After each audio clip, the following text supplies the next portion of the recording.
In an apartment in Taipei, Taiwan, a young woman had just moved in. Her name was Lin Yating. She lived alone. The building was old. The walls were thin. The hallway lights flickered every night when the sun disappeared behind the tall skyline.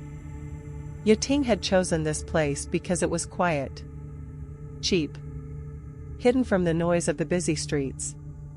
She wanted a new beginning. She wanted a place where she could breathe again. No friends. No family nearby. Only her and the sound of the city far below. On her first night, she sat on the floor with her boxes still closed. The air inside the apartment felt different from the hallway.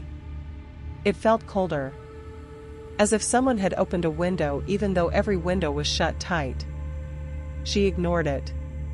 She told herself it was only the old building. She was wrong. At exactly 10 p.m., she heard the first knock. It was gentle. Soft. Almost polite. 3 slow taps on her door. She froze.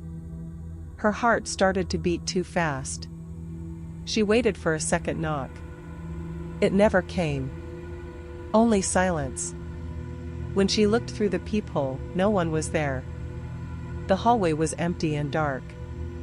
Only the strange flickering light above her door. She tried to sleep, but the feeling returned. As if someone was walking just outside her door. Soft footsteps that never moved far. A quiet presence that stood still for a long time before fading away. She told herself it was her imagination. The next night, she learned it was not. When the clock reached 10 p.m. again, the atmosphere changed. This time the knocking was slower. 1 tap. A long silence. Another tap. Then a voice. A whisper that slid through the door like cold air. "Do you want to drink coffee with me?" Her breath stopped. The voice sounded like a young woman. Calm. Polite. Too calm. "Do you want to sit with me?" Yating stepped back from the door. She covered her mouth with her hand, afraid the voice could hear her breathing. "Do you want to talk with me?" The voice waited. Soft. Patient. Almost sad. She did not reply. She did not move. Her body felt frozen. The whisper came again, even softer. "Do you want to hang out with me?" The moment the sentence ended, the hallway light blinked. Once. Twice. Then it died completely and the hallway turned black. Yating stood in the silent darkness of her apartment, her heart shaking inside her chest. She wanted to scream. She wanted to run. She wanted to open the door and tell the voice to go away. She did none of those things. She waited until the sound faded. When midnight arrived, she finally dared to look through the peephole again. No one. Only darkness. But the air outside felt colder than before. As if someone had been standing there for a very long time. On the third night, she turned on the TV to drown the silence. She tried to distract herself with noise. But the moment the clock touched 10 p.m., the TV flickered and turned black on its own. Then the knock returned. 3 slow taps. Then 2. Then 1. After that, the voice. "Do you want to drink coffee with me?" Her blood felt heavy inside her veins. She took a small step toward the door without understanding why. Her hand reached for the metal handle. Her fingers shook. "Do you want to sit with me?" Her eyes filled with tears. She felt a sadness that did not belong to her. A loneliness pressing against her heart like a weight. "Do you want to talk with me?" The voice cracked slightly. As if the speaker was crying. "Do you want to hang out with me?" Yating whispered to herself. "Please stop. Please stop." The voice spoke again, but this time it was not a question. "I know you are inside." Yating covered her ears and stepped back. The air grew colder. She heard something sliding across her door. Something like fingers brushing the surface. Soft. Slow. Searching. When she looked through the peephole, she did not see a person. She saw an eye. A woman's eye. Empty. Lifeless. Pressed directly against the peephole. Watching her from the other side. Yating screamed and fell backward. The knocking stopped. The voice stopped. The eye disappeared. She sat on the floor for almost an hour, shaking with fear. When she finally stood up and looked again, the hallway was empty. Only the silence remained. She did not sleep that night. She sat on the edge of her bed with the lights on, listening carefully. At 3 in the morning, she heard something outside her door again. Not knocking this time. Whispering. A woman whispering to herself. It sounded like crying. A soft, broken sound that raised the hairs on Yating's arms. Then the voice spoke again. This time it was faint, almost too low to understand. Why do you not open the door for me? I am alone too. Yating held her breath. Her eyes stared at the door in terror. She finally understood something. The woman was not trying to visit her. The woman was trapped outside. Just like Yating was trapped inside. And one night, when the clock reached 10, the voice would not ask anymore. It would demand. Lin Yating did not sleep. She sat on the edge of her bed with the lights on and her hands shaking.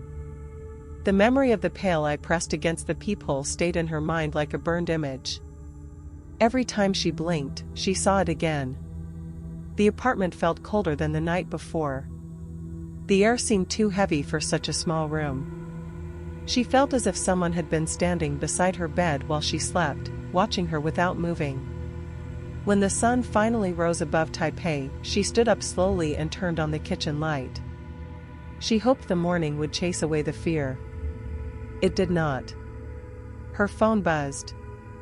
A notification. A recommended article. She almost ignored it, but something made her tap the screen. The article was old. 6 months old. But the headline froze her breath. Young woman found dead in Taipei apartment. Authorities suspect suicide. Case remains open. Yating scrolled down. The woman had lived alone. Neighbors described her as quiet and withdrawn. Some reported hearing strange noises at night before her death. Investigators found an unusual symbol drawn on her floor. A pentagram with unfamiliar markings. Yating stopped reading. Her chest tightened. Then she saw the name. Lin Yating. Her fingers trembled. The name felt too close to her own. It felt like a shadow of herself. She forced herself to continue. The apartment remained empty for 6 months after her death. Tenants refused to move in because of rumors about unexplained knocks and whispers. The case gained attention because of the strange drawing left at the scene. Yating's breathing slowed. Her eyes moved toward her front door without meaning to. She unlocked it and opened it gently, hoping for fresh air, hoping for something normal. The hallway was silent. The lights flickered softly. Then she noticed something on the floor. A folded piece of paper had been slipped under her door. Her heart stopped for a moment. She crouched slowly and picked it up. The paper was old. Yellowed. Burned slightly at the edges. It smelled like dust and metal. She opened it. A pentagram. Drawn in thick black ink. Rough lines. Symbols scratched deep into the paper, as if someone drew them with their nails. Below the symbol, one sentence was written. I wanted a friend. Her vision blurred. Her hand shook violently. She dropped the paper on the floor. As it landed, the hallway lights flickered again. Once. Twice. Then everything turned silent. A whisper floated through the apartment. Soft. Close. Inside. Do you want to drink coffee with me? Yating spun around, but the room was empty. Do you want to sit with me? Her eyes filled with tears. The voice felt like it came from every corner of the room. Do you want to talk with me? She backed away slowly. Her legs felt weak. The air grew colder. Her breath came out in a thin white fog. Do you want to hang out with me? A cold breath touched the back of her neck. She screamed and ran to the opposite wall. Her chest tightened with panic. The lights flickered. The air turned icy. Then the voice spoke again. This time it sounded broken. Almost like crying. I did not want to die alone. Yating covered her ears.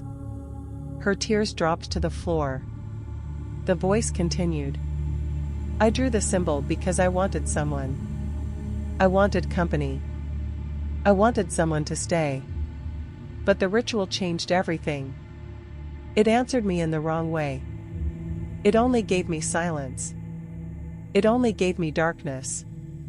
Yating felt her heart shaking inside her chest. The voice felt closer. It felt personal. It felt alive. Then she saw it. A shadow in the corner of the room. A small movement. A figure rising slowly from the floor as if waking from a long sleep. A woman. Long messy hair. Pale skin. Arms hanging loosely. Bare feet not touching the ground. She drifted closer. Slow and gentle, like someone moving underwater. When she lifted her head, Yating saw her face clearly. A dead woman. Empty eyes. Blue lips. Streams of black tears running down her cheeks. The ghost whispered softly. My name is Lin Yating. I waited for someone. I waited for so long. Now you live here. Now you can hear me. Do not leave me alone again. The lights snapped off. Darkness swallowed the room. And Yating felt something cold wrap around her wrist. Lin Yating woke on the floor with her cheek pressed against the cold tiles. Her eyes opened slowly. For a moment she could not understand where she was. The room was dark. The lights were off. Her heart beat fast and uneven. Then she felt it. Her wrist. Cold. Numb. As if something had been holding it all night. She sat up with difficulty. Her head felt heavy and her thoughts moved slowly. She looked down at her wrist. The skin looked normal, but the cold remained deep inside the bone. She wrapped her fingers around it to warm it, but the chill did not fade. She could not remember falling asleep. She could not remember getting up. She could not remember turning off the lights. The apartment felt wrong. As if someone had been inside while she slept. As if someone had been standing over her. Yating stood up slowly. Her legs shook beneath her. She walked to the window and opened it slightly for fresh air. Taipei looked normal. Morning traffic. People walking. The distant smell of food stalls. Normal life. But she felt like she no longer belonged to that world.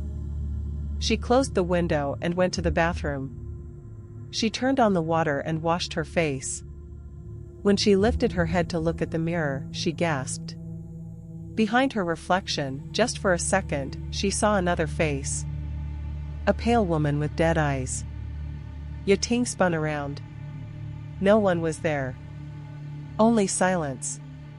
She turned off the light and left the bathroom quickly. The day passed slowly.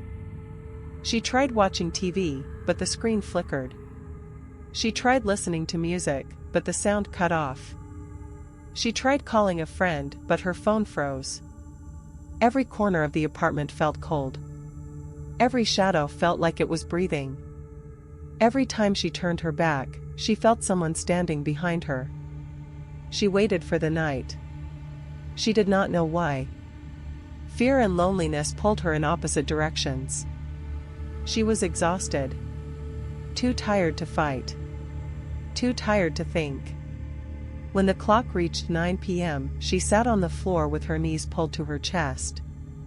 She stared at the door. She already knew what would happen. Her breathing grew shallow. Her mind felt heavy. Her body felt weak. At exactly 10 p.m., it began. Knock. Knock. 3 slow taps. Yi closed her eyes. Tears slid down her cheeks before she noticed she was crying. Knock. Knock. She stood up slowly. Her legs felt numb. She walked to the door as if something else controlled her. Knock. The voice came through the wood. Do you want to drink coffee with me? Her fingers touched the door handle. She should run. She should scream. She should hide. Instead, she whispered. Yes. Do you want to sit with me? Her voice cracked. Yes. Do you want to talk with me? Her chest tightened. Please. Do you want to hang out with me? She opened the door. The hallway was completely dark except for a soft shadow standing in the center. Yi. Her head tilted gently. Her long black hair covered part of her pale face. Her empty eyes looked at Yi as if she had been waiting for years. Yi lifted her hand slowly. Not to hurt her. Not to grab her. Only to reach out. As if she wanted to hold hands. Yi took her hand without thinking. The ghost's touch felt like ice water, but she did not pull away. She walked back inside with her. Quietly. Slowly. Like 2 people returning from a late-night walk. In the kitchen, Yi prepared 2 cups of coffee. Her hands shook, but she tried to act normal. She placed 1 cup in front of the ghost. The ghost did not drink. She only stared at the steam rising from the cup. Yi sat across from her. The ghost spoke softly, almost like a memory. I used to sit alone every night. I waited for someone to knock. But no one ever came. Yi lowered her eyes. I understand, she whispered. Yi smiled. A small, broken smile. Thank you for staying with me. They sat like that for a long time. The coffee grew cold. The room grew colder. Yi felt her mind slowly dissolving in the silence. She listened to the ghost talk about simple things. Fragments from her past. Words repeated again and again, like a broken recording. Yi nodded. Smiled weakly. Held her hand. Her fear faded. Her sanity faded with it. She no longer felt alone. She no longer remembered the outside world. She no longer cared. At 3 in the morning, the ghost leaned closer. Her cold hand touched Yi cheek. You will stay with me, right? Yi nodded. Yes. I will stay. The ghost closed her dead eyes, and for the first time since her death, she looked peaceful. Yi placed her head on the table. Her body felt heavy. She could not tell if she was awake or dreaming. She could not tell if she was alive or half dead. She whispered one last sentence before sleep pulled her down. I will not leave you alone. The ghost held her hand. Tightly. Lovingly. Possessively. The apartment fell silent. And from that night on, the knocking stopped. Because Yi no longer waited behind the door. She sat inside, across from the ghost, sharing coffee in the darkness. Forever.